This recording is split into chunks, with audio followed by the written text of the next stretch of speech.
La fondation s'était fissurée un mardi d'octobre, mais la structure s'affaiblissait depuis des années. Gregory McCarthy n'avait tout simplement pas regardé les bons murs porteurs. Il se tenait dans sa cuisine à Portland, observant son fils de 9 ans, Dylan, disposer sa collection de cartes de baseball vintage sur le comptoir, les organisant avec un soin méticuleux que Gregory reconnaissait en lui-même. Melissa se déplaçait dans l'espace comme une danseuse, ses cheveux noirs capturant la lumière de la fin d'après-midi, tandis qu'elle préparait une salade pour le dîner chez ses parents. Ces dîners du dimanche chez les Merrill étaient devenus une routine au cours des 8 années de leur mariage. Un rituel que Gregory avait appris à endurer avec la même patience stoïque qu'il appliquait aux clients difficiles. « Papa, tu crois que mamie chérie voudra voir mes cartes ?» Les yeux de Dylan s'illuminèrent d'un enthousiasme innocent qui serra la poitrine de Gregory. « Peut-être les garder ici ?»« Mon pote, » dit Gregory en ébouriffant les cheveux de son fils, « tu sais comment elle est avec les objets sur ses meubles ?» Melissa lui lança un regard vif mais fugace. Ils avaient eu cette conversation auparavant, sous 1000 variations non dites. Sa mère, Sherry Merrill, était pointilleuse, contrôlante, intense d'une manière qui mettait Gregory sur les nerfs, mais Melissa était le pont qu'il traversait pour maintenir la paix. Il avait grandi dans un foyer brisé, son père absent, sa mère travaillant 3 emplois pour les maintenir à flot. Quand il avait rencontré Melissa à l'université, sa famille stable lui avait semblé un cadeau. Il lui avait fallu des années pour réaliser que la stabilité pouvait être une cage. Le trajet jusqu'à la maison des Merrill à Lake Oswego prenait 20 minutes à travers des rues bordées d'arbres où les maisons coûtaient 3 fois ce que gagnait Gregory en tant qu'architecte. Sherry et son mari Raymond vivaient dans une vaste maison de style craftsman avec des haies parfaitement taillées et un paillasson toujours posé à exactement 90 degrés par rapport à la porte. Raymond Merrill était un cadre d'assurance à la retraite. Silencieux au point d'être invisible, un homme qui avait appris à se faire petit dans sa propre maison, Sherry ouvrit la porte avant qu'il ne puisse frapper. Elle le faisait toujours. « Voilà mon petit-fils préféré », chanta-t-elle en attirant Dylan dans une étreinte qui dura juste un instant de trop. Elle avait 58 ans mais se maintenait avec la précision agressive de quelqu'un qui combattait le temps à poings nus, mèches blondes. Vêtements impeccables, maquillage qui semblait appliqué par un professionnel. Ses yeux trouvèrent Gregory par-dessus l'épaule de Dylan et son sourire se crispa imperceptiblement. Gregory, Melissa. Pile à l'heure, le dîner se déroula avec une chorégraphie familière.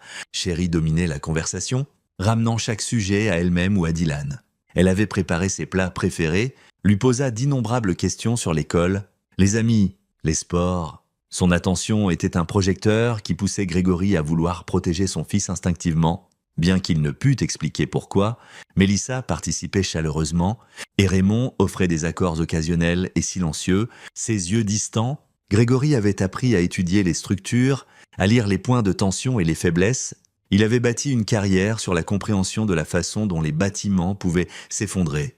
Mais les gens étaient différents. Les gens étaient plus durs à lire, surtout quand ils souriaient. Après le dîner, pendant que Melissa aidait sa mère en cuisine, Gregory trouva Dylan dans le bureau avec Raymond, feuilletant un vieil album photo. « Ta maman à l'âge de Dylan ?» dit Raymond en pointant une photo. Il y avait quelque chose dans sa voix, quelque chose que Gregory ne pouvait identifier. Tristesse, regret. Elle avait le même sourire, observa Gregory. Raymond referma l'album avec soin. Elle était heureuse à l'époque, avant qu'il ne s'arrête lui-même et jette un regard vers la cuisine où la voix de Sherry portait « Rien, un vieux radotant ». Le moment passa. Melissa les appela pour le dessert. C'est pendant le café que Sherry présenta le cadeau. Elle sortit d'un meuble une boîte en bois ornée, sculptée de motifs intricés qui suggéraient qu'elle était chère, peut-être antique. Elle la tendit à Dylan avec un sourire complice. C'est quelque chose de spécial. Mon chéri, juste pour toi. Elle fit un clin d'œil, mais ouvre-la quand tu seras seul. D'accord, c'est une surprise secrète. Le visage de Dylan s'illumina. Vraiment? Merci. Mamie. Gregory sentit quelque chose de froid s'installer dans son estomac.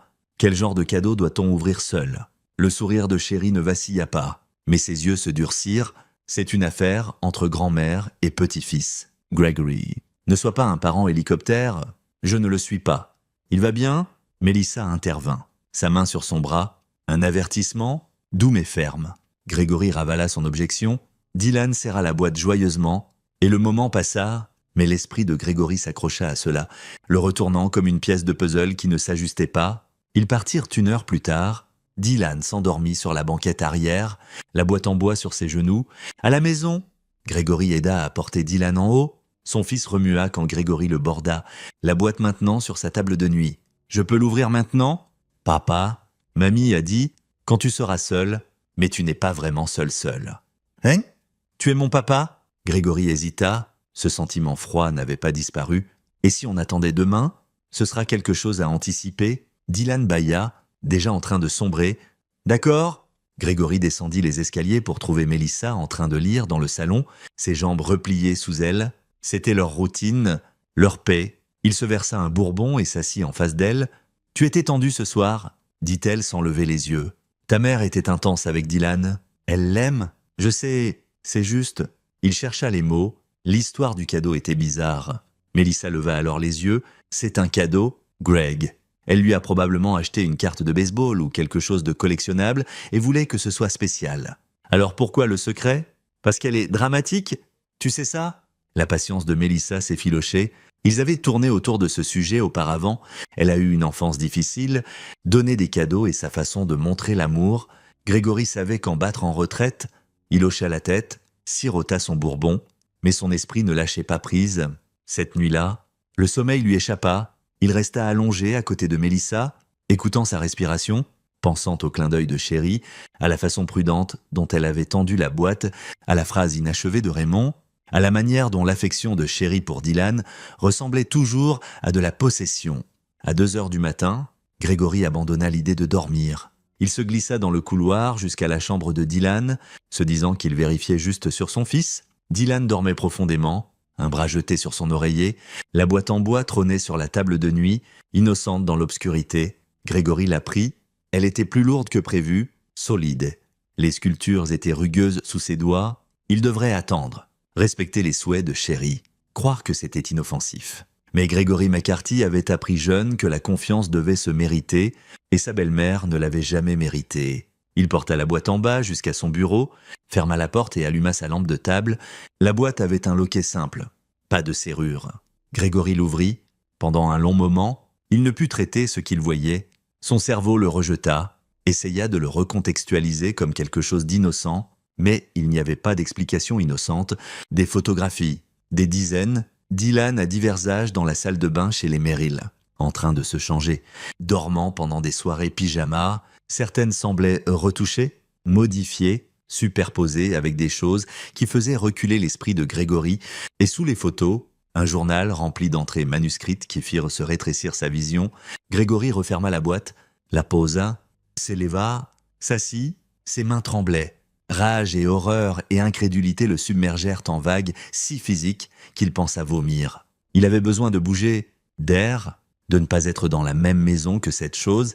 Il se retrouva dans le garage sous les lumières fluorescentes, faisant les 100 pas. Son esprit parcourait les implications, les chronologies, chaque moment où Chérie avait été seule avec Dylan, chaque soirée pyjama, chaque moment spécial.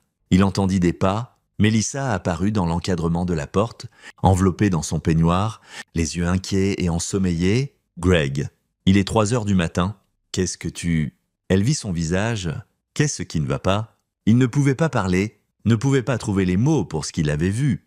Il passa devant elle, récupéra la boîte dans son bureau et la lui tendit. « Ne l'ouvre pas si tu ne veux pas savoir, » parvint-il à dire. « Mais tu dois savoir. » La confusion de Mélissa se transforma en alarme. Elle ouvrit la boîte. Son visage se vida de toutes couleurs. Elle regarda les photos, feuilleta les pages du journal, puis la boîte lui échappa des mains, le contenu se répandant sur le sol du garage. « Non » murmura-t-elle. « Non, non, non, ce n'est pas… Elle ne ferait pas… Habille-toi » dit Grégory. Sa voix sonnait plate et morte. « On va à la police tout de suite. » Mélissa le regarda, les larmes coulant sur son visage. « Ma mère est une prédatrice. » Le mot avait un goût de poison. Et je n'attends pas jusqu'au matin pour signaler ça. Ils laissèrent Dylan chez leur voisine, une enseignante à la retraite nommée Madame Schön, qui ne posa pas de questions en voyant leur visage. Grégory conduisit à travers des rues vides, Mélissa silencieuse à ses côtés, la boîte scellée dans un sac à preuves qu'il avait trouvé dans son garage. Il avait appris la préservation des preuves dans un podcast sur les crimes. Jamais il n'avait pensé en avoir besoin pour cela. Les lumières fluorescentes de la station de police étaient dures, stériles, Un sergent de nuit écouta leur explication balbutiante, son expression passant de l'ennui à l'alerte. En quelques minutes, ils étaient dans une salle d'interrogatoire avec le détective Terren Beck, un homme dans la quarantaine aux yeux fatigués qui en avait trop vu. Beck ouvrit la boîte, sa mâchoire se serra. « Je dois que vous me racontiez tout, dit-il depuis le début, et Grégory le fit.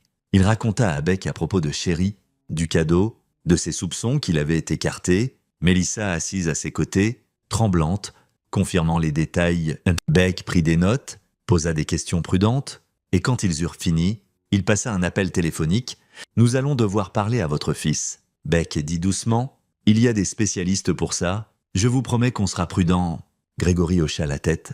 Il s'y était attendu, l'avait redouté. « Et Madame Merrill ?» demanda-t-il. L'expression de Beck se durcit. « Nous allons lui rendre visite très bientôt. » L'aube se levait quand ils quittèrent la station.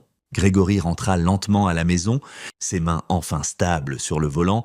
À côté de lui, Mélissa fixait la fenêtre, son reflet fantomatique dans la vitre. « J'aurais dû savoir, » murmura-t-elle. « Non, » dit Grégory fermement, « ce n'est pas de ta faute. Les prédateurs sont bons pour se cacher. C'est ma mère, et Dylan et c'est notre fils.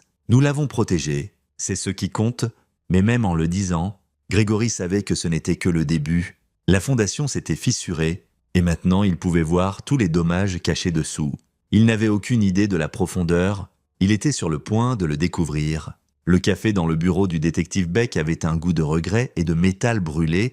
Grégory était assis en face de lui 48 heures après leur premier rapport. Observant Beck organiser les dossiers avec la précision méthodique de quelqu'un construisant un dossier brique par brique. Dylan a parlé aux spécialistes hier. Beck dit qu'il a confirmé que votre belle-mère prenait des photographies pendant les soirées pyjama au cours des 3 dernières années.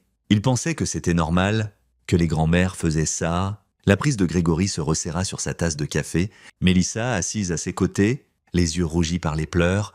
Elle avait à peine dormi depuis qu'elle avait vu le contenu de la boîte, et Grégory l'avait tenue pendant des cauchemars où elle criait pour son fils. Est-ce qu'elle...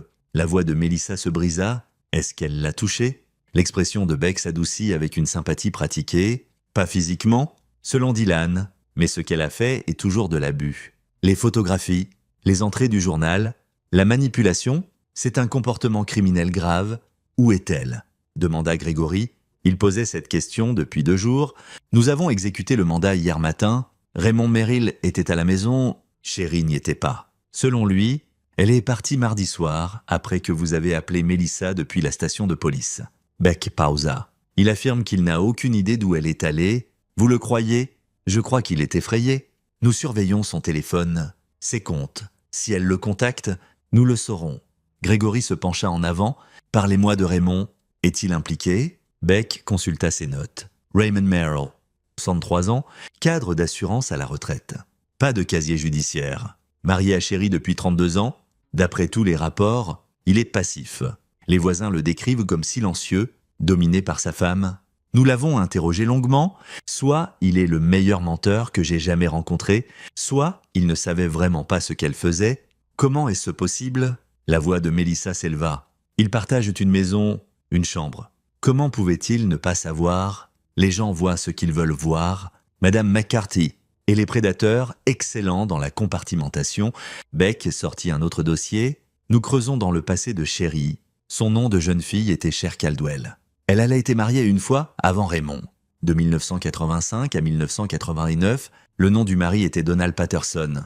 Je n'ai jamais su qu'elle avait été mariée avant, murmura Mélissa. Elle parlait de son passé. Jamais. Elle disait toujours qu'elle n'aimait pas s'attarder sur les vieux temps. Beck échangea un regard avec Grégory qui en disait long.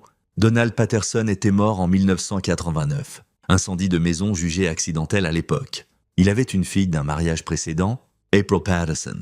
Elle avait 12 ans quand son père est mort. Elle est allée vivre avec ses grands-parents maternels par la suite. Grégory sentit des pièces s'assembler. Vous pensez que l'incendie n'était pas accidentel? Je pense que ça vaut la peine de le réexaminer. Surtout depuis qu'April Patterson a légalement changé son nom en April Levy en 1995 et a déménagé 7 fois au cours des 30 dernières années. Beck glissa une photographie sur le bureau. Elle montrait une femme dans la fin de la quarantaine aux yeux hantés. Nous essayons de la localiser pour l'interroger. Qu'en est-il de l'empreinte numérique de Chéri? Demanda Grégory. Il avait passé les 2 derniers jours à rechercher des réseaux de prédateurs en ligne. pouvant à peine supporter ce qu'il apprenait, le journal mentionnait d'autres communications avec des individus partageant les mêmes idées. L'expression de Beck s'assombrit. Nous avons des spécialistes qui analysent sur ces appareils. Elle était prudente, utilisait des communications chiffrées. Mais nous trouvons des traces. Ce n'est pas sa première fois. M. McCarthy. Et elle ne travaillait probablement pas seule. Melissa fit un son étouffé. Grégory prit sa main. La serra. Que faisons-nous maintenant? Demanda-t-il. Vous prenez soin de votre famille? Mettez Dylan en thérapie. Laissez-nous faire notre travail. Beck se leva, signalant la fin de la réunion. Nous la trouverons, je vous le promets. Ils quittèrent le commissariat sous une bruine grise de Portland. Melissa marcha vers la voiture comme un zombie, s'installa sur le siège passager et fixa le vide. Je n'arrête pas de penser à chaque fois que je l'ai laissée seule avec elle, dit-elle. Chaque soirée pyjama, chaque après-midi, chaque moment, je pensais qu'il était en sécurité. Il est en sécurité maintenant? C'est ce qui compte? Est-ce que c'est vrai? Melissa se tourna vers lui, les yeux flamboyants. Elle est dehors, Greg. Elle est libre, et elle sait qu'on l'a dénoncée, et elle est un sanglot, l'interrompit. Grégory la tira près de lui, la laissant pleurer sur son épaule, mais son esprit travaillait déjà, analysant, planifiant. Il avait passé sa carrière à comprendre l'intégrité structurelle, à identifier les faiblesses avant une défaillance catastrophique. Sherry Merrill était une structure qui devait s'effondrer, et si la police ne pouvait pas le faire assez vite, Grégory trouverait un autre moyen.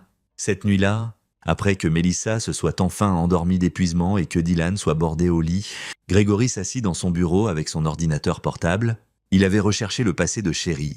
Utilisant chaque base de données et moteur de recherche accessible, l'incendie de maison qui avait tué Donald Patterson avait eu lieu à Spokane, Washington. Les archives des journaux locaux de 1989 le décrivaient comme une tragédie. Une fuite de gaz, une épouse dévouée dévastée par la perte d'A. Mais il y avait des incohérences dans la couverture, des questions sur les paiements d'assurance. Un voisin cité disant « Sherry semblait étrangement calme aux funérailles ». Grégory creusa plus profondément, trouva April Patterson, maintenant April le vit. Sur les réseaux sociaux, son profil était succinct, privé, mais son emplacement était indiqué comme Seattle. Il lui envoya un message « Mademoiselle Levy, je m'appelle Grégory McCarthy. Je suis marié à la fille de Sherry Merrill. J'ai besoin de vous parler de votre belle-mère. C'est urgent et concerne la sécurité d'un enfant. Veuillez me contacter. » Il inclut son numéro de téléphone et s'adossa. Incertain si elle répondrait, l'horloge indiquait 1h47. Il devrait dormir, mais le sommeil signifiait des rêves, et les rêves signifiaient traiter ce qu'il avait vu dans cette boîte. Son téléphone vibra à 2h03. Numéro inconnu. Est-ce à propos de Sherry? Le texte disait « Oui, elle a blessé mon fils. La police la recherche. J'ai besoin de tout savoir. 3 points apparurent, disparurent, réapparurent. Rencontrez-moi demain, Pike Place Market. Seattle, Kurt Honora. Venez seul. » Grégory répondit une confirmation, puis il s'assit dans le noir, pensant à April Patterson, au traumatisme qui pouvait faire fuir quelqu'un pendant 30 ans, à la façon dont les prédateurs pouvaient de se cacher en pleine vue, derrière des sourires de grand-mère et des dîners du dimanche. Il pensa aux yeux tristes de Raymond Merrill et à ses phrases inachevées, à savoir si la complicité par le silence était un crime en soi. Surtout, il pensa au sentiment grandissant dans sa poitrine. Froid et dur, et totalement concentré, ce n'était plus seulement de la rage, c'était un objectif. Le lendemain matin, il dit à Melissa qu'il avait une réunion de travail à Seattle, une consultation urgente avec un client. Elle enregistra à peine l'information. Perdu dans son propre chagrin, il embrassa Dylan au revoir, le serra peut-être trop longtemps, et conduisit vers le nord sous une pluie persistante. Le Pike Place Market de Seattle était bondé même en octobre, touristes et locaux se frayant un chemin à travers des étals de fleurs, de poissons et d'artisanat. Grégory se tenait près de la statue de cochon en bronze, scrutant les visages jusqu'à ce qu'il la voie. April le vit ressembler à sa photo, mais plus âgée, usée par des années à regarder par-dessus son épaule. Elle portait une veste de pluie, avec la capuche relevée, des lunettes de soleil malgré le ciel gris. Elle l'étudia un long moment avant d'approcher. « Vous avez ses yeux, » dit-elle. « Melissa, j'ai vu des photos quand elle s'est mariée. Sherry m'a envoyé une invitation, une provocation. Vous savez ce qu'elle est? Je le sais depuis 35 ans. » La voix d'April était plate, sans effet. J'avais 9 ans quand elle a épousé mon père. Belle-mère parfaite au début. Elle cuisait des cookies, aidait aux devoirs, me bordait au lit, puis vint l'attention spéciale. Les photographies? les jeux qui étaient notre secret. Grégory se sentit malade, votre père ne l'a jamais su, elle était trop intelligente pour ça. Et quand j'ai enfin essayé de lui dire à 12 ans, elle l'a convaincu que j'étais perturbée, jalouse de leur relation, il m'a envoyé chez un thérapeute. Elle en a recommandé un qui était dans sa poche. Je l'ai réalisé plus tard. Les mains d'April se crispèrent. 3 mois plus tard, notre maison a brûlé, fuité des gaz. Ils ont dit que mon père est mort dans son sommeil. L'incendie a commencé dans leur chambre, mais d'une manière ou d'une autre, Chérie passait la nuit chez une amie. Pratique. Vous pensez qu'elle l'a tué? Je sais qu'elle l'a fait, mais j'avais 12 ans, traumatisé et pas de preuves. Je suis allé vivre avec mes grands-parents, changer mon nom à 18 ans, déménager constamment parce que j'étais sûr qu'elle me trouverait, mais elle n'avait pas besoin de me trouver. Elle a juste trouvé de nouvelles victimes. La police doit entendre ça. April rit amèrement. J'ai essayé plusieurs fois, au fil des ans, parler à la police dans 4 états différents. Vous savez ce qui s'est passé? Rien, pas de preuves, pas de témoins, et Chérie avait toujours des alibis, toujours des explications. Elle fait ça depuis des décennies. Et elle est bonne. Le téléphone de Grégory vibra, un texte du détective Beck. « Appelez-moi quand vous pouvez. » Il s'excusa, marcha vers un coin plus calme et composa « Nous avons eu un hit sur la carte de crédit de Chérie, dit Beck sans préambule. Utilisée hier à une station-service en dehors de Vancouver, Colombie-Britannique. Elle fuit vers le nord. Pouvez-vous l'extrader? Nous y travaillons, mais ça prend du temps. La coopération internationale est lente.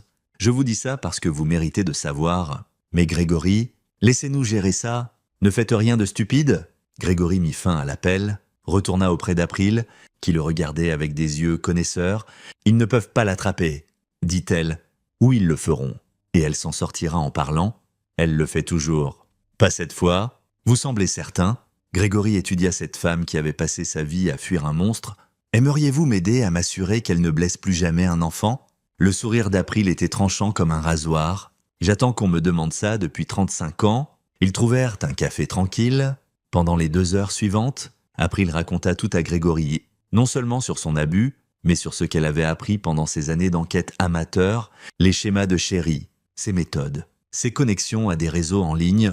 Elle avait construit un dossier pendant des années, documentant obsessionnellement tout ce qu'elle pouvait trouver. Elle fait partie de quelque chose de plus grand, expliqua April en sortant une tablette remplie de notes. J'ai suivi au moins 6 autres dans son cercle au fil des ans. Ils partagent des techniques, échangent des histoires, se protègent mutuellement. Aller après Chérie seul n'est pas suffisant. Tout le réseau doit brûler. Grégory regarda les informations compilées par April. Norms, emplacements, schéma de comportement. C'était méticuleux, complète et légalement inutile, sans preuves appropriées. La police ne pourra pas utiliser la plupart de ça, dit-il. Je sais, c'est pourquoi je ne l'ai jamais remis, mais vous... April se pencha en avant. Vous avez quelque chose que je n'ai pas... Vous avez des preuves directes? Fraîches? Une victime qui peut témoigner. Si nous sommes intelligents, nous pouvons utiliser votre cas pour exposer tout le reste. Et comment? Le sourire d'April revint en donnant à Chérie exactement ce qu'elle veut. Pendant l'heure suivante, ils élaborèrent un plan. C'était risqué, potentiellement illégal et définitivement dangereux, mais Grégory se trouva à accepter chaque étape parce que le détective Beck avait raison. Le système légal bougeait lentement, trop lentement, et Grégory McCarthy en avait fini d'être réactif. Il rentra à Portland alors que le soir tombait, son esprit aiguisé par un objectif pour la première fois depuis des jours. Mélissa dormait quand il arriva à la maison, Dylan en sécurité dans sa chambre. Grégory s'assit dans son bureau et commença à planifier sérieusement. Les architectes comprenaient l'effet de levier, les points de tension, les démolitions contrôlées. Chérie Merrill avait bâti sa vie sur une fondation de mensonges et de manipulations. Grégory allait trouver chaque faiblesse dans cette structure et la faire s'effondrer. La police pouvait la poursuivre jusqu'au Canada. Grégory avait d'autres idées. La maison de Raymond Merrill semblait vide, sans Chérie. Grégory était assis en face de son beau-père dans le salon où ils avaient eu d'innombrables dîners du dimanche. Observant le vieil homme se dissoudre comme du sucre sous la pluie, « Je ne savais pas », dit Raymond pour la 4e fois. Ses mains tremblaient en tenant sa tasse de café. « Tu dois me croire. »« Grégory, je ne savais pas ce qu'elle faisait. Mais vous soupçonniez quelque chose ?» Ce n'était pas une question. Les yeux de Raymond glissèrent ailleurs. Chérie était toujours intense sur les choses, sur les gens. J'ai appris tôt dans notre mariage à ne pas poser trop de questions. Elle avait un tempérament, et quand je poussais, quand je la défiais, il toucha ses côtes distraitement, et Grégory comprit. « Elle vous blessait ?» Pas souvent, juste assez pour me rappeler les limites. Raymond rit sans humour. J'étais faible. Je suis faible. Je l'ai laissé tout contrôler parce que c'était plus facile que de lutter.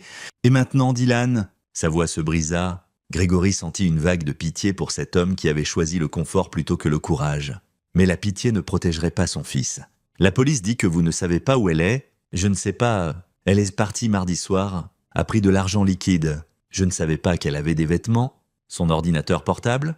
Elle avait un sac prêt, comme si elle avait planifié ça. Raymond rencontra les yeux de Grégory. Elle savait, d'une manière ou d'une autre, elle savait que tu avais trouvé la boîte avant même que tu appelles. Ça fit réfléchir Grégory. Comment pouvait-elle savoir? Chérie sait toujours les choses. C'est comme si elle pouvait lire les gens, les prédire. Elle a toujours eu 3 pas d'avance dans sa vie. Plus maintenant. Grégory se pencha en avant. J'ai besoin que vous m'aidiez. Raymond, j'ai besoin que vous me disiez tout sur elle. Ses habitudes, ses contacts, ses schémas. Tout. Pourquoi? La police suit les canaux légaux. Je ne suis pas lié par les mêmes restrictions. Raymond l'étudia. Tu planifies quelque chose? Je planifie de m'assurer qu'elle ne s'approche plus jamais de mon fils ni de quiconque. La voix de Grégory était calme. Allez-vous m'aider ou dois-je vous considérer comme faisant partie du problème? La menace plana entre eux. Raymond sembla vieillir d'une décennie dans le silence. Que veux-tu savoir? Pendant les 2 heures suivantes, Grégory extraya chaque détail utile.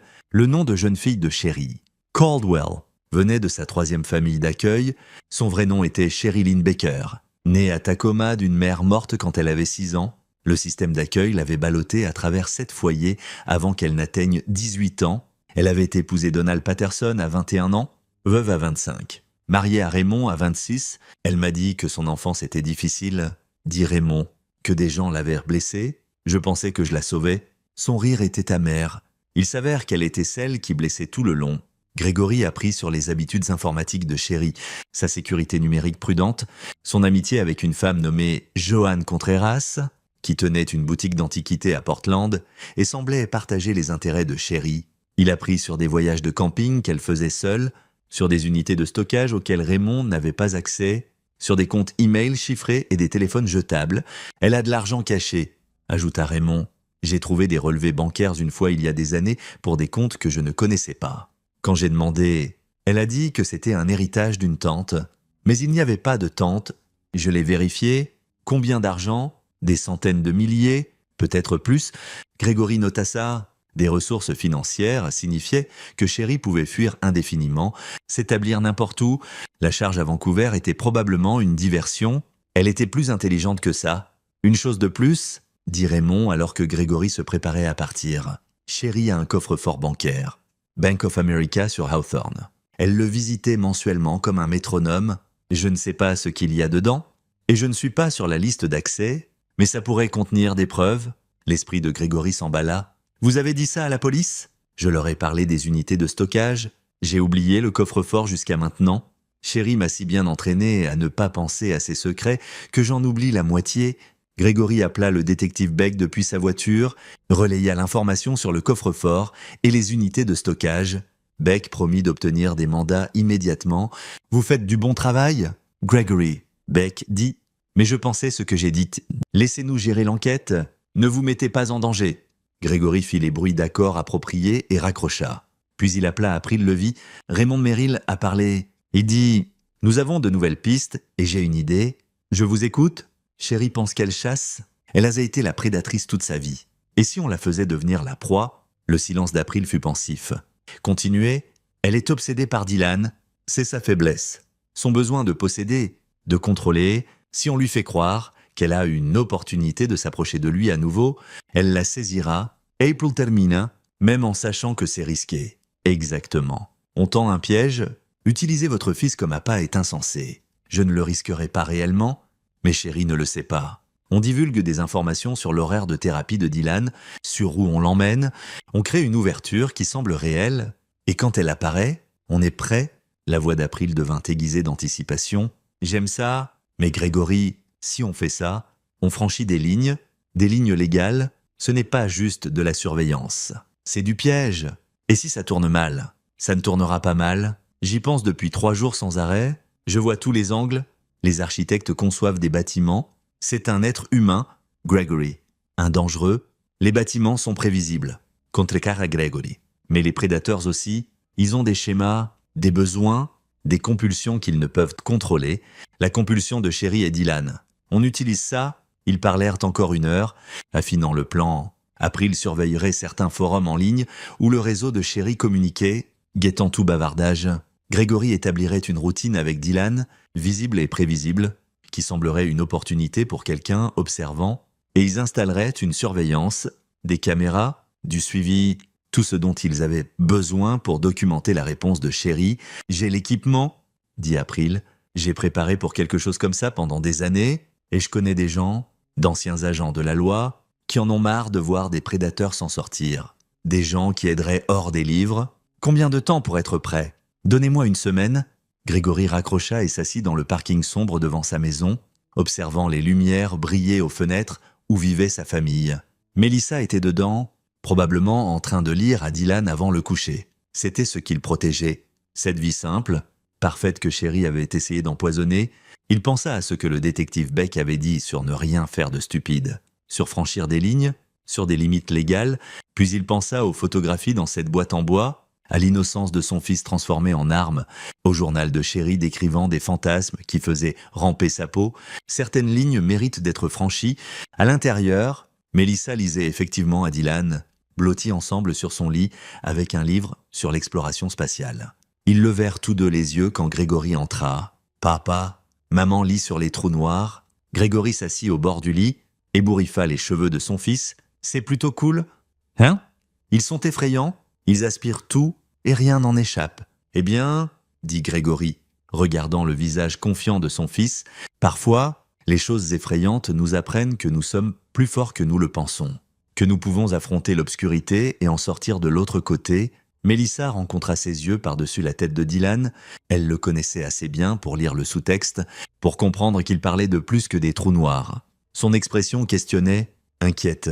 Plus tard, après que Dylan dorme, ils se tinrent dans leur chambre. Mélissa lui fit face, bras croisés. « Qu'est-ce que tu planifies ? » ?»« Je planifie de garder notre fils en sécurité. » Ce n'est pas une réponse. « Greg, tu es différent depuis qu'on est allé à la police.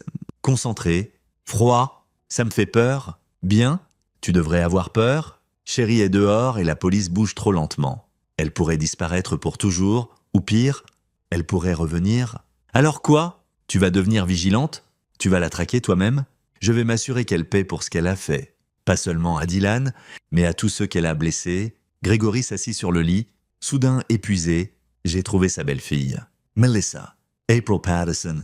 Sherry l'a abusée pendant 3 ans, puis probablement tué son père, April a fui toute sa vie, construisant des preuves qui n'ont jamais suffi à coincer Sherry. Mais maintenant, nous avons des preuves fraîches, une chance de mettre fin à ça. Mélissa s'assit à côté de lui. Comment ? Il lui raconta à propos d'April, du réseau, du plan pour attirer Sherry. Mélissa écouta sans interrompre, son visage passant par des émotions que Gregory ne pouvait pas tout à fait lire. « C'est dangereux ?» dit-elle enfin. « Je sais, et probablement illégal. Probablement illégal.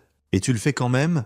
Je le fais parce que c'est juste parce que le système légal est conçu pour des criminels normaux, et Sherry n'est pas normale. Elle échappe à la justice depuis des décennies, elle continuera à moins que quelqu'un l'arrête. » Mélissa resta silencieuse un long moment, puis « Que veux-tu de moi ?» Gregory regarda sa femme, cette femme élevée par un monstre sans le savoir, qui se tenaient ensemble par pure force de volonté. « J'ai besoin que tu me fasses confiance, et j'ai besoin que tu gardes Dylan en sécurité pendant que je travaille. Je peux faire ça ?» Mélissa prit sa main. « Mais Gregory, promets-moi que tu reviendras, quoi que tu planifies, aussi loin que tu ailles. Promets-moi que tu ne te perdras pas dans ça. » Il voulait faire cette promesse, mais il pensa aux photographies, au journal, aux années d'abus cachés derrière des dîners du dimanche et des sourires de grand-mère. « Je ferai de mon mieux, » dit-il. Ce n'était pas la promesse qu'elle voulait, mais c'était la vérité. Le lendemain matin, le détective Beck appela avec des nouvelles. Ils avaient accédé aux unités de stockage et au coffre-fort de Sherry. Les unités contenaient de vieux fichiers, rien d'immédiatement utile, mais le coffre-fort avait été vidé récemment, probablement la même nuit où Sherry avait fui. Elle était systématique pour couvrir ses traces, dit Beck. Nous avons trouvé des preuves médico-légales à sa maison, des traces numériques que nous analysons, et nous avons confirmé que la charge à Vancouver était un leurre. Son téléphone a pingé une tour à Portland le même jour. Elle est encore dans la région. Gregory. Elle observe, dit Gregory. C'est ce qui m'inquiète. Si elle reste locale, elle a une raison. Peut-être qu'elle n'est pas prête à fuir. Peut-être qu'elle pense qu'elle peut encore... Encore quoi? La pause de bec fut lourde. Encore atteindre Dylan, finir ce qu'elle a commencé. Ces prédateurs ne pensent pas comme des gens normaux. Dans son esprit, Dylan lui appartient. Partir signifie accepter la défaite. Et Sherry ne me semble pas être quelqu'un qui accepte la défaite. Après avoir raccroché, Gregory se tint à la fenêtre de son bureau regardant la rue tranquille. Sherry était-elle dehors, quelque part, observant sa maison, planifiant son prochain coup? Bien, qu'elle observe, qu'elle pense qu'elle chasse. Elle apprendrait bien assez tôt qui était le vrai chasseur. Cet après-midi-là, Gregory établit le schéma. Il emmena Dylan chez un thérapeute pour enfants à Selwood. Un choix délibéré parce que le bâtiment était exposé, facile à surveiller. Ils en firent une routine tous les mardis et jeudis à 16h. Gregory se garait au même endroit, marchait le même chemin, s'asseyait dans la même salle d'attente. Visible. Prévisible, put. Les gens d'April installèrent des caméras dans le parking, les trottoirs, tous les angles. Ils surveillèrent les forums en ligne pour tout bavardage et ils attendirent. Une semaine passa, puis 2. Les sessions de thérapie de Dylan devinrent routine. Melissa reprit le travail. La vie reprit une étrange semblance de normalité, comme une pièce où tout le monde connaissait ses répliques. Mais le script changeait constamment. Gregory passait ses jours à concevoir des bâtiments et ses nuits à concevoir des pièges. Il étudia le comportement des prédateurs, les techniques de surveillance, les tactiques d'interrogatoire. April lui envoya des fichiers de ses décennies de recherche et il absorba chaque détail. Au 15e jour, un mardi, April appela alors que Gregory conduisait Dylan à la thérapie. « Nous avons de l'activité, dit-elle, forum chiffré, un des anciens pseudos de Sherry. Elle pose des questions sur les installations de thérapie pour enfants à Portland, spécifiquement sur la sécurité. Elle planifie un coup, on dirait bien « Gregory, êtes-vous prêt pour ça ?» Il regarda Dylan dans le rétroviseur, jouant sur sa tablette, innocent et en sécurité. « Je suis prêt depuis le moment où j'ai ouvert cette boîte. » Alors finissons-en. Le piège se referma un jeudi soir. Gregory avait passé 3 semaines à établir des schémas si prévisibles que même le prédateur le plus prudent se sentirait confiant à les exploiter. Tous les mardis et jeudis à 16h, la session de thérapie de Dylan à Selwood. Chaque fois, Gregory se garait au même endroit, marchait le même chemin, s'asseyait dans la même chaise de salle d'attente. Mais aujourd'hui, 3 pâtés de maison plus loin, April Levy était assise dans une camionnette de surveillance avec 2 hommes que Gregory avait rencontrés seulement une fois, d'anciens agents du FBI qui en avaient des marre de voir des prédateurs jouer avec le système. L'intérieur de la camionnette brillait d'écrans de moniteurs montrant de multiples angles de caméra du bureau de thérapie et des rues environnantes. Mouvement sur caméra 3. Un des hommes dit « Son nom était Kirk. Usé et compact, Toyota argenté, plaque partielle correspondant à une enregistrée au nom de Johan Contreras. » Le pouls de Gregory s'accéléra. L'ami antiquaire de Sherry, il la surveillait depuis 10 jours. Attendant, est-ce Sherry? April Zuma? La conductrice portait une perruque, des lunettes de soleil, mais la structure faciale était bonne. C'est elle! La Toyota tourna autour du pâté de maison 2 fois, lentement et en cherchant. Sherry évaluait, cherchant la sécurité, les pièges. Gregory avait planifié pour ça. L'équipement de surveillance était caché, les caméras déguisées en fixtures de bâtiments. Aux yeux de Sherry, tout semblerait normal. Elle se gare, dit Kirk. 2 pâtés de maison à l'est. À l'écran, ils regardèrent Sherry sortir du véhicule. Elle se déguisait bien, perruque et brunet, maquillage lourd, langage corporel différent, mais Gregory reconnut sa démarche. Cette foulée déterminée qui disait qu'elle possédait l'espace qu'elle occupait. Sherry approcha le bâtiment obliquement, utilisant les vitrines comme couverture, s'arrêtant pour vérifier les reflets, technique professionnelle de contre-surveillance. « Où a-t-elle appris ça ?» murmura Gregory. « Probablement des mêmes réseaux en ligne où elle a appris tout le reste. » dit April. Sa voix était tendue de rage accumulée sur des décennies. Ces gens partagent plus que des fantasmes. Ils partagent la sécurité opérationnelle. Sherry atteignit l'entrée du bâtiment, étudia le répertoire. Le thérapeute de Dylan était au 3e étage. La session ne finirait pas avant 20 minutes. Elle attend. Kirk observa. Patientait. Ils regardèrent Sherry se positionner près du bloc d'ascenseur, feignant de lire son téléphone, mais ses yeux suivaient chaque personne entrant ou sortant. La conscience d'un prédateur. Le téléphone de Gregory vibra. Détective Beck. Où êtes-vous? demanda Beck sans préambule, à l'appointement de thérapie de mon fils. Quoi? Nous avons eu un hit sur reconnaissance faciale. Sherry Merrill a été repérée près d'une bibliothèque à Selwood il y a 40 minutes. J'envoie des officiers à votre emplacement. Verrouillé. Gregory, elle vient pour Dylan. Je sais, dit Gregory. Je la vois. Une pause. Vous la voyez? Gregory, qu'est-ce que vous foutez à faire mon boulot depuis que la loi ne pouvait pas faire le vôtre assez vite? Gregory mit fin à l'appel dans la camionnette. April le regarda vivement. Vous venez de griller votre déni plausible. Je m'en fous du déni. Je me soucie d'elle l'arrêter. À l'écran, Dylan et son thérapeute émergèrent de l'ascenseur. Dr. Lawrence Goldstein, 63 ans, avait été briefé sur la situation et avait accepté d'aider. Il gardait Dylan en conversation animée, donnant à Gregory le temps de se positionner. Le langage corporel de Sherry changea à l'instant où elle vit Dylan. Toute son attention se resserra comme un prédateur, repérant une proie. Elle fit un pas en avant, puis se retint. Trop de témoins, trop exposés, mais ses yeux suivirent Dylan avec une faim indéniable. Gregory s'était positionné au coin du bloc d'ascenseur, invisible pour Sherry, mais observant via un flux caméra sur son téléphone. Il attendit jusqu'à ce que Dylan et Dr. Goldstein sortent du bâtiment, jusqu'à ce que Sherry suive à une distance prudente, puis il bougea. Elle se dirige vers le parking. April dit à travers l'écouteur de Gregory, sortie ouest. Gregory contourna le bâtiment, chronométrant son approche.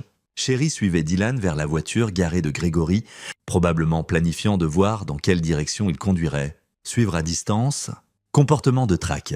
Maintenant, dit April, Gregory sortit de derrière une camionnette directement sur le chemin de Sherry.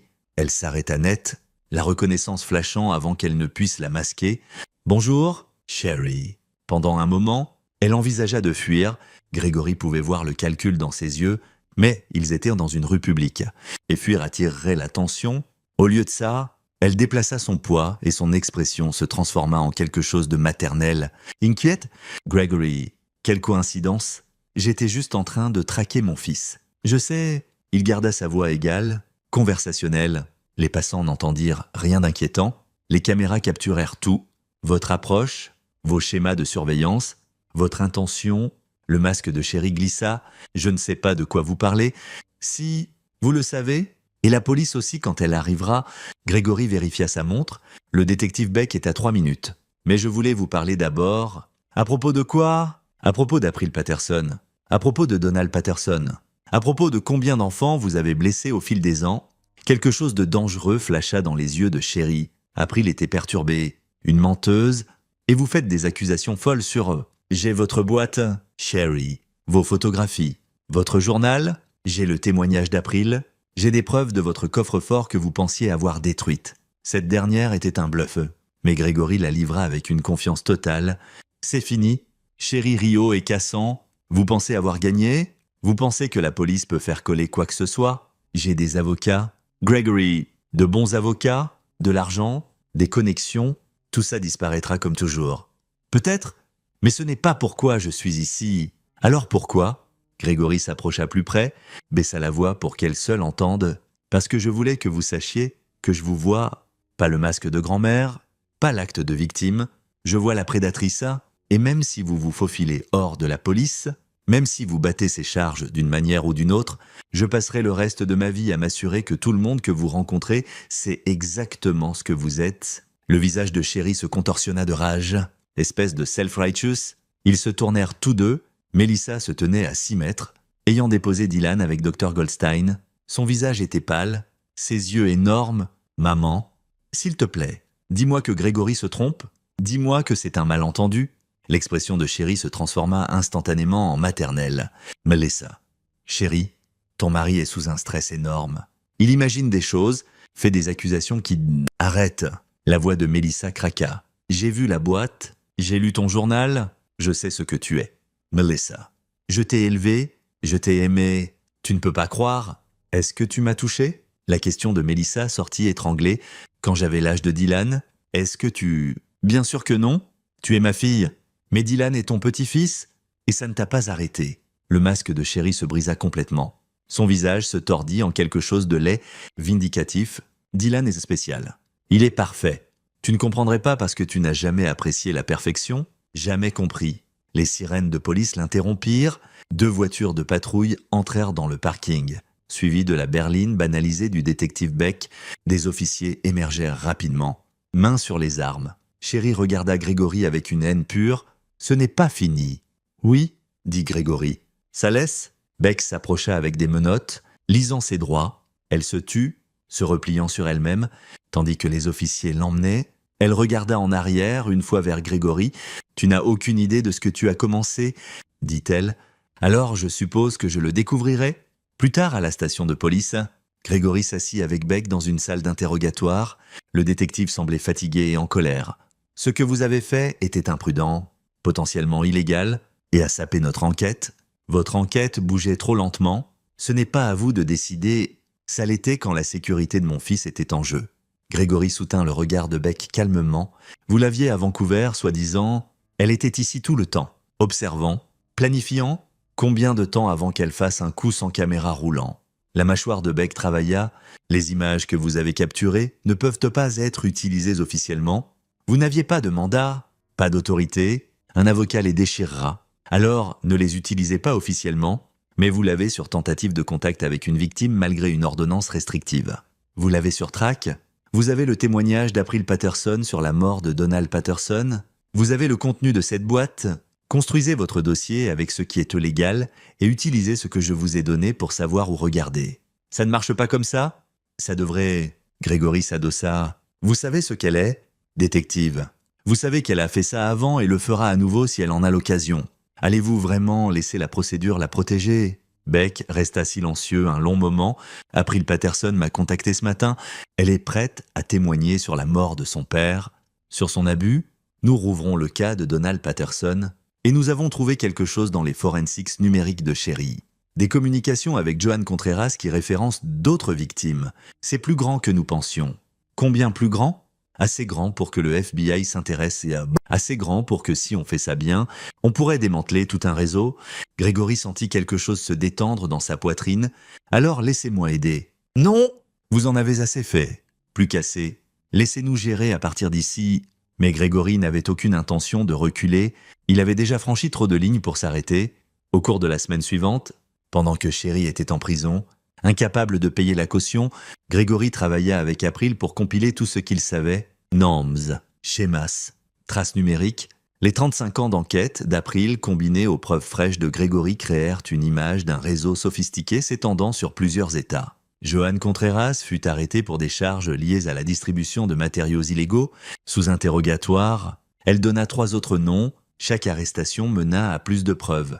Plus de connexions, le réseau s'effilochait, mais ce n'était pas assez. Grégory pouvait le sentir. Sherry pourrait aller en prison, pourrait même affronter un temps sérieux, mais le dossier contre elle était encore partiellement circonstanciel. Un bon avocat pourrait créer un doute raisonnable, pourrait la peindre comme une femme perturbée qui avait besoin d'aide plutôt que de punition. Grégory voulait plus que la prison, il voulait une destruction complète. L'idée lui vint un dimanche matin pluvieux. Il était assis dans son bureau à examiner les fichiers d'April quand il remarqua un schéma dans les entrées du journal de Sherry. Référence à une cabane, à notre endroit spécial, à des visites d'été auxquelles Raymond n'avait jamais participé. Il appela Raymond. La cabane que Sherry mentionne dans son journal, où est-elle ? La voix de Raymond était creuse. Je ne savais pas qu'elle avait une cabane. Elle y fait référence plusieurs fois. Quelque part où elle emmenait des gens, quelque part privé. Jésus, Raymond resta silencieux. Attendez, elle a hérité d'une propriété de Donald Patterson. Je m'en souviens parce qu'il y avait des documents fiscaux, mais elle a dit qu'elle l'avait vendue il y a des années. Où était-ce ?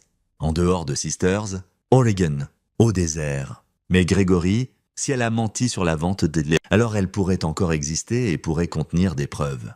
Grégory appela April. En 2 heures, ils avaient retrouvé des enregistrements de propriété. La cabane existait encore, enregistrée sous une société écran qui remontait à Sherry à travers 3 couches de paperasse. « Nous devons le dire au détective Beck », dit April. « Nous le ferons après l'avoir vérifié. Gregory, elle a eu 35 ans pour blesser des gens. April, combien d'autres victimes pourrait-il y avoir ? Combien de preuves pourrait-elle avoir stockées là ? Si on passe par les canaux officiels, obtient des mandats, elle aura le temps de passer des appels, avertir des gens, détruire des preuves. Mais si on bouge maintenant, on parle d'effraction, on parle de justice. » April resta silencieuse un long moment. « Quand partons-nous ? Ils conduisirent à Sisters le lendemain matin, 3 heures à travers un paysage de plus en plus désertique. La cabane était sur 16 hectares de forêt de pins et de broussailles, accessible seulement par un chemin de terre routé. Elle semblait abandonnée, mais le verrou sur la porte était neuf. Grégory le crocheta. Il avait appris comment sur des vidéos YouTube pendant les longues nuits où le sommeil était impossible. À l'intérieur, la cabane était propre. Entretenue, pas abandonnée du tout, ils trouvèrent la pièce au sous-sol, murs insonorisés, équipement caméra, ordinateur et armoire de classement remplie de photographies. Vidéos, journaux remontant à des décennies, l'estomac de Grégory se retourna. April fit un son comme un animal blessé. « Combien » murmura-t-elle. « Des dizaines. Peut-être plus. » Grégory photographia tout avec son téléphone, documentant les positions avant qu'il ne touche de quoi que ce soit. « Nous devons cataloguer ça, préserver la chaîne de custodie. » Ils passèrent 6 heures dans ce sous-sol, prudents à ne pas perturber les preuves. Mais capturant tout numériquement, le matériel était accablant, complète, impossible à expliquer. Il montrait les activités de Sherry remontant avant son mariage avec Donald Patterson. « Elle fait ça depuis qu'elle avait 20 ans ?» dit April, voix tremblante. Ces photos datent de 1983. Elle était une prédatrice avant même que je sois né. Parmi les fichiers, ils trouvèrent autre chose. Enregistrement de communication avec d'autres membres du réseau. Norms, addresses, schémas.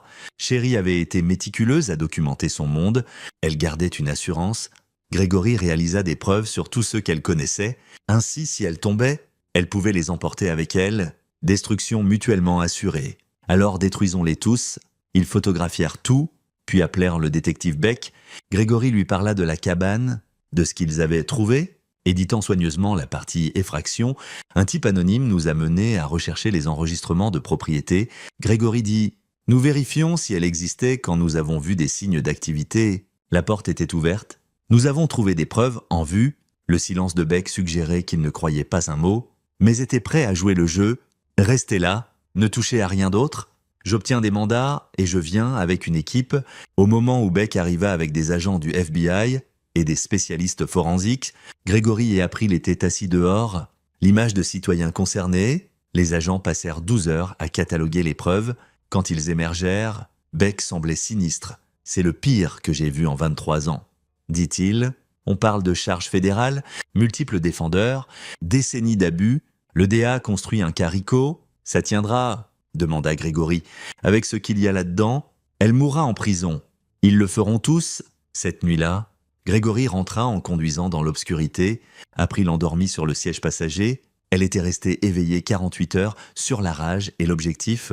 Maintenant, avec les preuves sécurisées, elle s'était enfin effondrée. Grégory pensa à ce qu'ils avaient trouvé à l'étendue des crimes de Sherry. Il avait commencé ce voyage en voulant protéger son fils. Il le terminait en ayant aidé à exposer un réseau qui opérait depuis des décennies. Mais il n'avait pas fini. Les preuves de la cabane condamneraient Sherry. Mais Grégory voulait qu'elle comprenne, qu'elle sache exactement à quel point elle avait perdu complètement. Il voulait qu'elle affronte ce qu'elle avait fait à April, à Dylan, à eux tous, pas dans une salle d'audience où elle pouvait se cacher derrière des avocats, mais dépouillée de tout masque. Il voulait une confession, une vraie confession. Et Gregory McCarthy était très bon pour obtenir ce qu'il voulait. L'audience préliminaire était programmée 3 semaines après l'arrestation de Sherry. Elle avait été refusée en caution, classée comme risque de fuite, et était détenue au centre de détention du comté de Multnomah. Son avocat, un défenseur slick de Portland nommé Myron Harbeck, tournait déjà des narratifs sur la maladie mentale, sur Sherry étant une victime elle-même, sur l'excès du procureur. Grégory regardait la couverture médiatique avec une concentration froide. Harvey était bon. Paulie, le genre d'avocat qui pouvait faire douter les jurys de preuves claires. Les fichiers de la cabane étaient accablants. Mais les preuves numériques pouvaient être contestées, chaîne de custodie questionnée. Le journal de Sherry pouvait être appelé « fiction », les fantasmes d'une femme perturbée plutôt que documentation de crimes réels. Il va arguer qu'elle n'a jamais touché Dylan. Melissa dit qu'elle était assise à côté de Grégory sur leur canapé, ordinateur portable ouvert sur une analyse légale du cas, que les photographies y étaient invasives mais pas techniquement une agression, que le journal était juste de l'écriture, pas de l'action. Il pourrait réussir, Grégory garda sa voix neutre, Dylan pourrait devoir témoigner. Il a 9 ans, Greg. Un avocat de la défense l'interrogera. Je ne laisserai pas ça arriver. Tu ne peux pas l'arrêter. Le procureur a besoin du témoignage de Dylan pour établir un schéma de comportement continu, pour montrer que les actions de Sherry n'étaient pas isolées, mais systématiques. Melissa ferma son ordinateur portable. « Je ne peux pas regarder mon bébé être traumatisé à nouveau. » Grégory l'attire après. « Fais-moi confiance. J'ai un plan. » « Quel genre de plan ?» Le genre qui n'implique pas Dylan sur le banc des témoins. Melissa recula, scrutant son visage. « Qu'est-ce que tu vas faire ?»« Obtenir une confession. Une vraie sur caméra. Complète et volontaire. Quelque chose que même Myron Harvey ne peut pas tourner. Comment ? En donnant à Sherry exactement ce que chaque narcissiste veut, une chance de s'expliquer. Le lendemain, Grégory visita le centre de détention. Il avait soumis une demande de visite, se présentant comme le gendre de Sherry. Cherchant une réconciliation familiale, la demande fut approuvée. Sherry semblait plus petite en combinaison orange, son apparence soigneusement entretenue réduite à une réalité dure. Mais ses yeux étaient encore aiguisés, calculateurs. Elle prit le téléphone des visiteurs, venus pour jubiler, venus pour parler de s'assurer que Dylan n'ait pas à témoigner, de vous donner une chance de contrôler votre propre narratif. Grégory se pencha en avant. Votre avocat planifie de traîner ça. Contester tout ? Faire revivre à Dylan son traumatisme sur le banc, est-ce vraiment ce que vous voulez? Ce que je veux, c'est sortir d'ici. Ça n'arrivera pas? L'épreuve de la cabane seule vous condamnerait, mais vous pourriez minimiser les dommages, plaider coupable à des charges moindres, éviter le procès, épargner à Dylan le banc des témoins, Sherry rit et passer le reste de ma vie en prison. Non merci, vous allez en prison de toute façon, mais vous pourriez choisir comment y aller, confesser tout, montrer du remords. Peut-être obtenir un accord qui vous met quelque part avec traitement plutôt que sécurité maximale. Ou combattez-le, traumatisez Dylan et finissez en population générale où les gens savent exactement ce que vous avez fait aux enfants.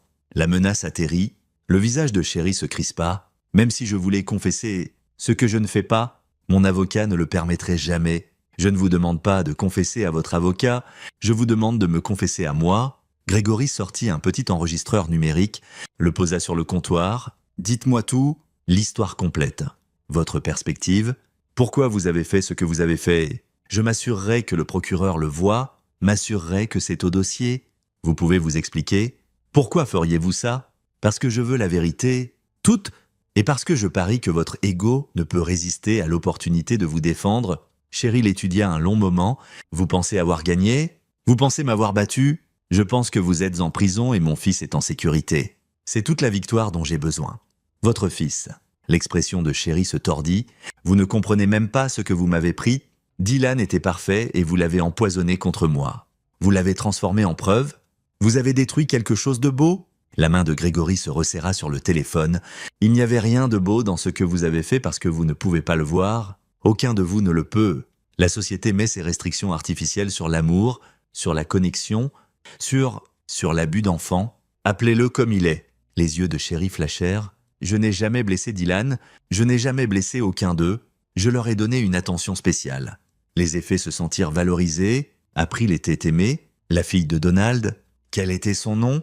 La question prit Sherry au dépourvu. Quoi? La fille de Donald Patterson. Celle que vous avez abusée pendant 3 ans? Quel était son nom? April. Dites son nom complet. Regardez-moi dans les yeux et dites-le. April Patterson. La voix de Sherry était défiante, et je ne l'ai pas abusée. Je me souciais d'elle. Elle était spéciale comme Dylan. Mais les gens ont interféré, l'ont fait penser que ce que nous avions était mal. Elle s'est retournée contre moi. Alors, vous avez tué son père? Donald est mort dans un incendie. Les accidents arrivent, pas des accidents. Vous l'avez dit? Vous avez assassiné votre mari pour l'empêcher de découvrir ce que vous aviez fait à sa fille. Prouvez-le, je n'ai pas à le faire. Le FBI exhume son corps, cherche des traces d'accélérants que les forensics modernes peuvent détecter. Ils interrogent des témoins de 1989 qui n'ont jamais été correctement questionnés. Ils construisent un cas de meurtre. Grégory se pencha plus près. Mais vous pourriez devancer ça? Confessez maintenant, expliquez vos circonstances, montrez du remords ou attendez qu'il le prouve. Et affronter la peine de mort? Il bluffait sur la peine de mort, mais Sherry ne le savait pas. Elle posa le téléphone. Pendant un moment, Grégory pensa qu'elle mettrait fin à la conversation, puis elle le reprit. Si je parle, vous garantissez que Dylan ne témoigne pas. Je garantis que je ferai tout en mon pouvoir pour que ça arrive. Et vous vous assurerez que le procureur sait que j'ai coopéré? Oui. Sherry considéra. Grégory pouvait la voir peser les options, calculer les angles. Finalement, Elle hocha la tête. « D'accord, je parlerai, mais pas ici. Je veux un interrogatoire propre, enregistré officiel. Je veux au dossier que je coopère volontairement, je l'arrangerai. » Grégory quitta le centre de détention avec son enregistreur inutilisé, mais son piège posé. Il appela le détective Beck. « Chérie veut confesser. Confession complète sur caméra. Toute l'histoire, mais elle a des conditions. » Quelles conditions?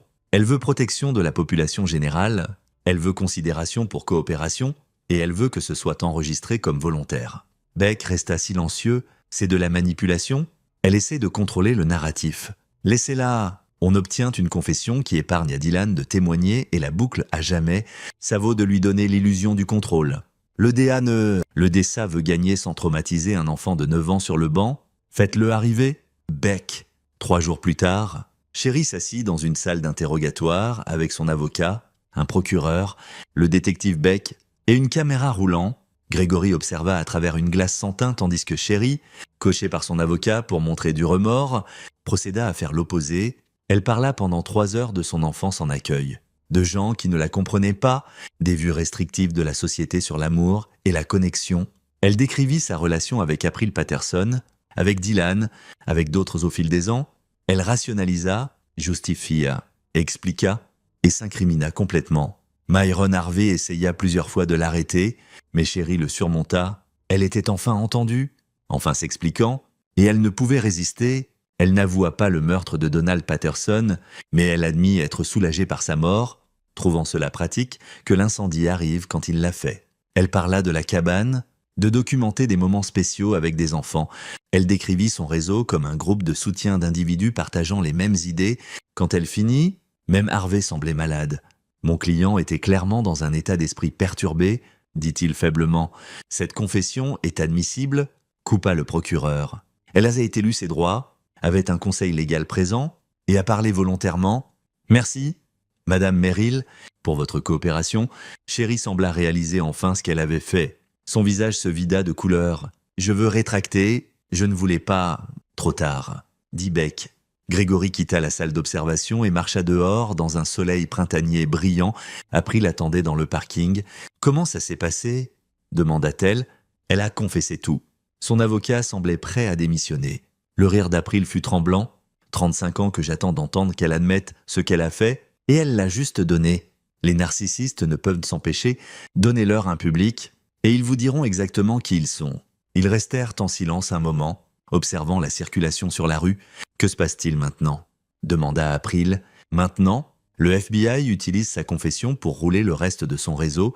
Maintenant, les procureurs ont assez pour la mettre à l'écart à vie sans mettre Dylan sur le banc. Maintenant, nous reconstruisons. Est-ce vraiment fini ?»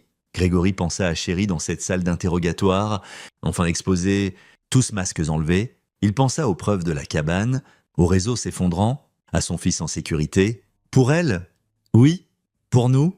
C'est juste le début. L'audience de sentence eut lieu 4 mois après la confession de Chérie. Le procureur, armé de son admission enregistrée et des preuves de la cabane, avait construit un cas fédéral RICO, englobant 37 ans de prédation systématique.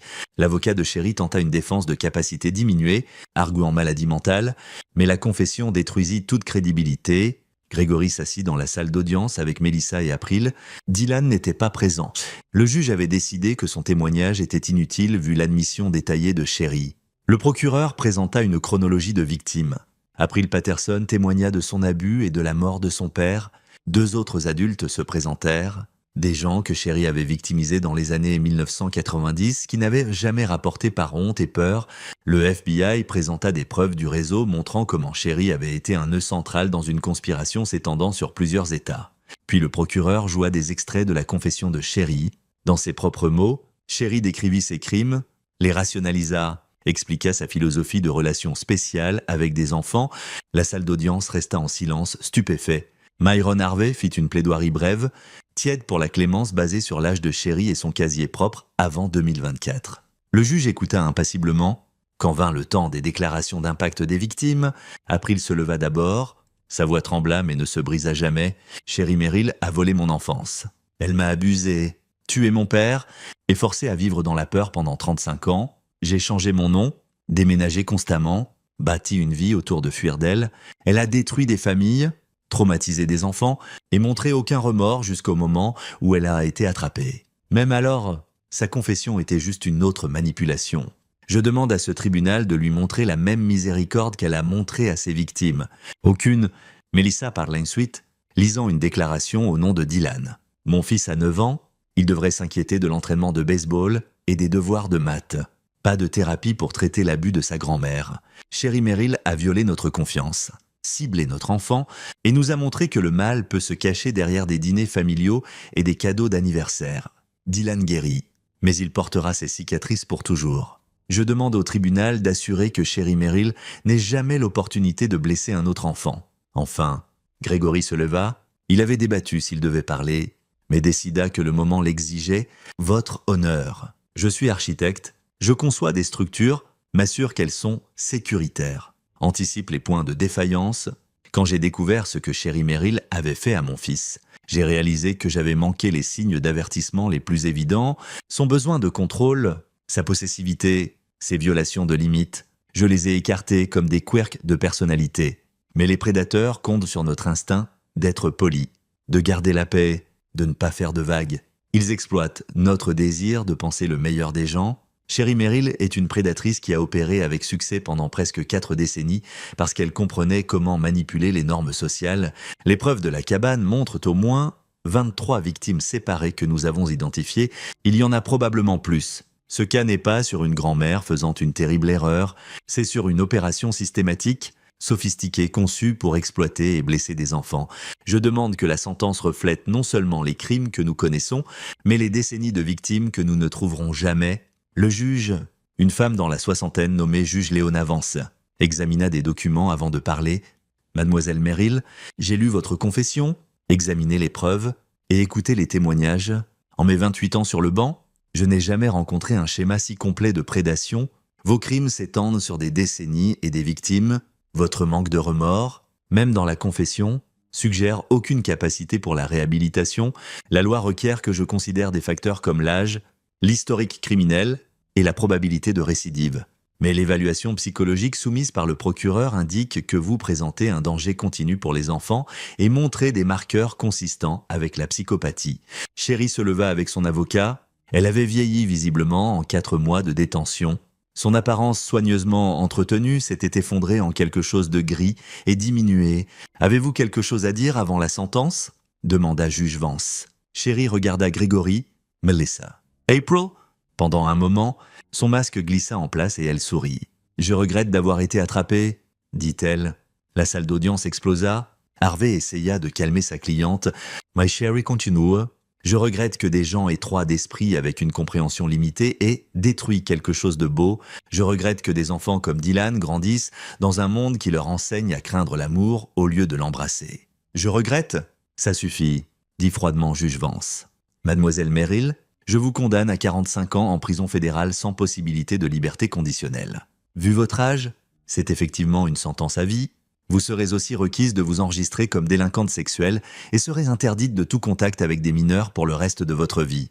Vous servirez votre sentence à FCI Dublin, où on me dit qu'ils ont des programmes appropriés pour des individus avec votre profil criminel particulier. FCI Dublin, Gregory l'avait recherché, une installation où les crimes de Sherry seraient connus, où les prédateurs d'enfants faisaient face à une attention spéciale des autres détenus. La composure de Sherry craqua. Vous ne pouvez pas. Je peux et je l'ai fait. Officier, emmenez la défendresse. Tandis que les marshals emmenaient Sherry, elle regarda en arrière une dernière fois vers Gregory. « Ce n'est pas fini » siffla-t-elle. « Oui » dit Gregory doucement. « Ça l'est dehors, le palais de justice. » Gregory, Melissa. Et April se tenait dans la lumière du soleil de l'après-midi. Les médias grouillaient, mais les gens de Détective Beck les gardaient à distance. « Comment vous sentez-vous » demanda April. « Soulagée » dit Melissa, épuisée. Reconnaissante, elle serra la main de Gregory. « Merci pour tout. Je ne l'ai pas fait seule. » April sourit, fatiguée mais sincère. « Non, vous ne l'avez pas. Et j'en suis reconnaissante. Pour la première fois en 35 ans, je peux arrêter de regarder par-dessus mon épaule. Que ferez-vous maintenant ?» demanda Gregory. « Vivre, juste vivre. Peut-être prendre un chien, des vacances, des choses normales. » Les yeux d'April étaient humides, des choses que je ne pouvais pas faire quand je fuyais. Ils se dirent au revoir. April promit de rester en contact. de visiter, d'être partis de l'étrange famille qu'ils avaient forgée à travers un traumatisme partagé. Grégory rentra avec Mélissa, aucun ne parlant beaucoup, il y avait trop à traiter, trop d'émotions. À la maison, Dylan jouait dans la cour arrière avec le petit-fils de Madame Chin, leur rire portant à travers les fenêtres ouvertes. Grégory se tenait à les observer, Mélissa à ses côtés. « Sera-t-il OK ?» demanda-t-elle. « Avec le temps et la thérapie et l'amour ?»« Oui, il est résilient. » Grégory l'attira près. « Nous le sommes tous. » Cette nuit-là, après que Dylan dorme, Grégory s'assit dans son bureau avec un bourbon. Il sortit un dossier qu'il avait gardé caché, rempli de notes de son enquête, chronologie qu'il avait construite, connexion qu'il avait mappée. Le cas était clos, Chéri mourait en prison. Le réseau était démantelé, mais Grégory savait que le mal n'était pas singulier. Pour chaque Chéri qu'ils attrapaient, d'autres opéraient dans l'ombre. Les preuves de la cabane avaient de mener à 37 arrestations à travers 6 États. Ces arrestations mèneraient à plus de preuves. Plus de cas, un effet domino qui continuerait pendant des années. Grégory avait fait sa part, il avait protégé son fils, exposé une prédatrice, aidé à abattre un réseau. Maintenant, il était temps de reculer, laisser les professionnels gérer l'après. Il alimenta le dossier dans son destructeur de documents, observa des années d'enquête obsessionnelle tournées en confetti. Demain, il retournerait à concevoir des bâtiments, à des dîners du dimanche qui n'incluaient pas Chéri, à des sessions de thérapie qui aideraient lentement, prudemment Dylan à traiter ce qui s'était passé, à être un père et un mari au lieu d'un chasseur. La fondation s'était fissurée, mais il l'avait réparée, construite plus forte. 6 mois après la sentence, la vie avait trouvé un rythme qui semblait presque normal. Les cauchemars de Dylan étaient les moins fréquents, ses sessions de thérapie plus sur construire des compétences d'adaptation que traiter le traumatisme.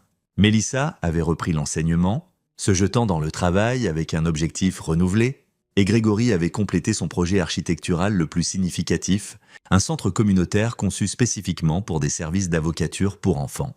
La famille McCarthy était devenue des advocates réticents. Mélissa parlait à des conférences sur reconnaître l'abus dans les systèmes familiaux. April avait publié un mémoire sur son épreuve de 35 ans intitulé « Le masque de la grand-mère ». Et Grégory consultait avec la loi sur la psychologie des prédateurs, prêtant son esprit analytique à la reconnaissance de schémas.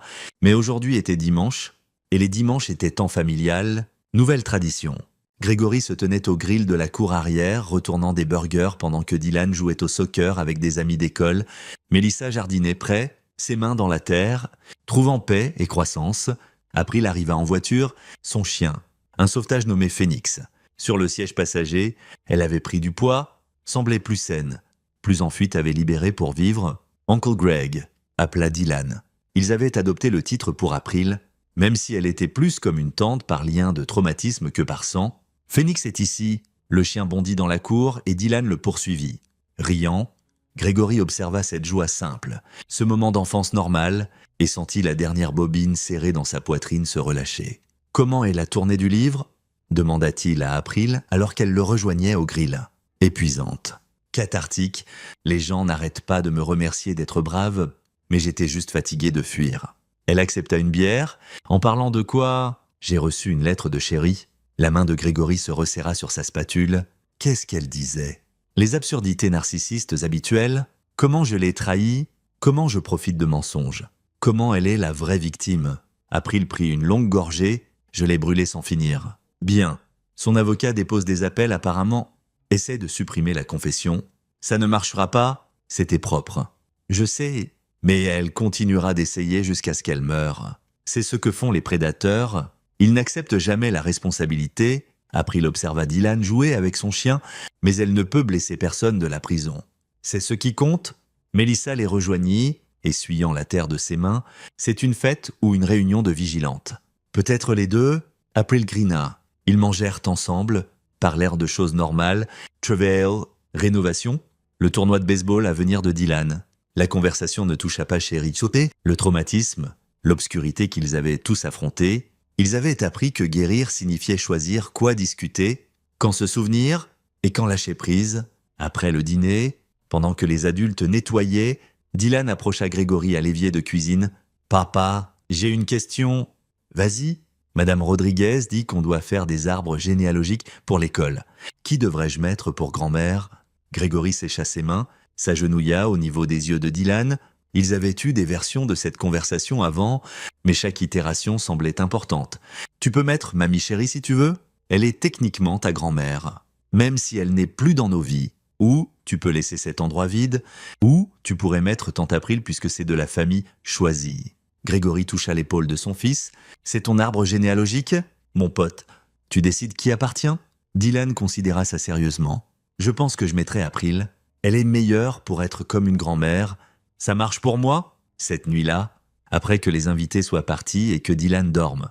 Grégory se tenait dans son bureau regardant des plans de bâtiments pour un nouveau projet, un hôpital pour enfants. Il était devenu particulier sur ses clients, choisissant des projets qui semblaient significatifs. L'architecture était sur protéger les gens, créer des espaces sécuritaires.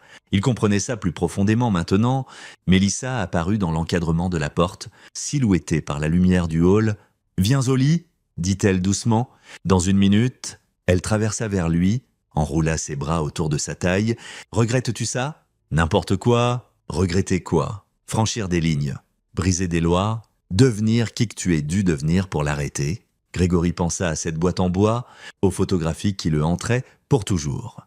Au moment où il avait décidé que les limitations légales ne s'appliquaient pas à protéger son fils, aux pièges qu'il avait posés, à la confession qu'il avait engineered, aux zones grises dans lesquelles il avait opéré. « Non, dit-il enfin, je le referai tout, même sachant que ça t'a changé, surtout sachant ça, parce que l'alternative était ne rien faire. Et je ne pouvais pas vivre avec ça. » Il se tourna pour lui faire face. « Pourrais-tu » Mélissa sourit tristement. « Non, je ne pouvais pas. Je suis juste contente que nous n'ayons pas perdu nous-mêmes complètement. Nous n'avons pas perdu nous-mêmes, nous avons découvert qui nous sommes vraiment quand tout est en jeu. » Ils se tinrent ensemble dans le calme de leur maison, reconstruite depuis la fondation. Dehors, la pluie de Portland commença à tomber, lavant les rues propres. Quelque part, Sherry Merrill était assise dans une cellule, probablement complotant des appels, s'accrochant à des delusions qu'elle réclamait le contrôle d'une manière ou d'une autre.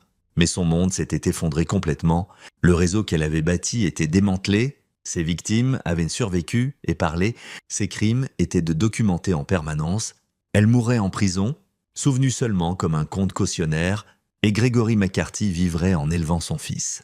Aimant sa femme, construisant des structures qui protégeaient les gens, il avait appris que les fondations importent que vous vérifiez les faiblesses avant défaillance catastrophique, que parfois les structures les plus fortes requièrent de démolir ce qui est corrompu et recommencer. Il avait appris que protéger ce que vous aimez signifie être prêt à lutter, à franchir des lignes, à devenir quelqu'un capable d'affronter l'obscurité. Plus important, il avait appris que gagner ne signifie pas émerger inchangé. Ça signifie émerger avec ce qui compte le plus encore intact. Sa famille était intacte, meurtrie, guérissant, mais intacte. C'était une victoire suffisante. Grégory éteignit la lumière de son bureau et suivit Mélissa au lit. Demain, il concevait des bâtiments. Ce soir, il dormirait sans cauchemar pour la première fois en mois. La fondation était solide maintenant. Quoi que vienne ensuite, ils étaient prêts. C'est ici que notre histoire se termine. Partagez vos pensées dans la section commentaires. Merci pour votre temps. Si vous avez aimé cette histoire, veuillez vous abonner à cette chaîne. Cliquez sur la vidéo que vous voyez à l'écran et je vous verrai